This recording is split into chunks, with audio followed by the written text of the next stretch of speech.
Wild ginger. This is a wonderful ground cover. Is a native wildflower. It grows usually in the shade. And again, it can form some nice masses. You can see how it's formed a nice little patch here. It does have this taste and smell of ginger. It has been used as a substitute for ginger, although some people have some concerns about some chemicals in it and so forth.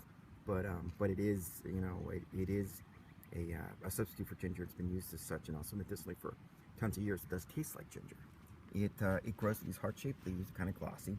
They're semi-evergreen, so it can be a persistent ground cover, but I wouldn't call it a year-round ground cover. But it spreads and can take off in even heavily shaded areas. And what you're looking at is just the leaves. If you were to dig down below, it's very unusual. Let me see if I can find one. See if I can find a nice little plant here. Kind of hard to see. Here's one. I believe there's one right here. So I don't know if you guys can see that. That is the flower right over here. Now it's unconventional. It's not a very pretty flower. It actually sits on the ground where it's been debated what pollinates it. People used to think beetles, some people gnats. Whatever it is, it's not attracting your typical pollinator. It doesn't need the flowers really high up. It doesn't need to be really pretty. It probably has an odor to it, although I can't detect one. And so it attracts something else that's low to the ground.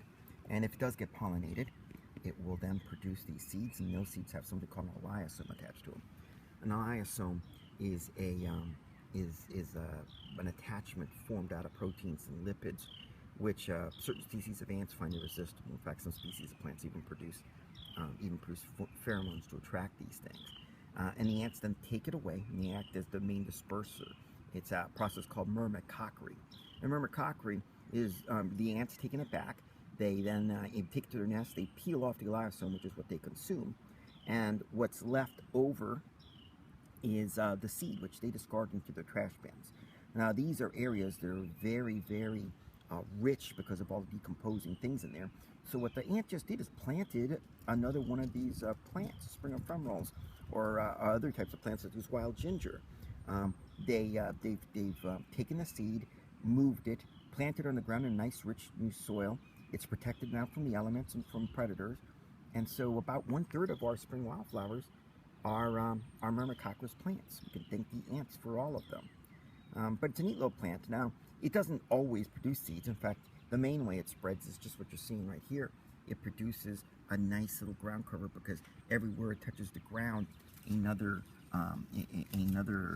plant can root out of there. So you have that kind of being the main way that it spreads. Again, a nice ground cover for heavily shaded areas as long as they're moist. It can take a little bit of sun though as well. It eventually forms, actually fairly quickly forms a nice ground cover that's persistent but not evergreen. And again, has been used medicinally and as a substitute for ginger by a variety of different peoples. Wild ginger, a beautiful native wildflower, and one which luckily is easy to propagate and easily available.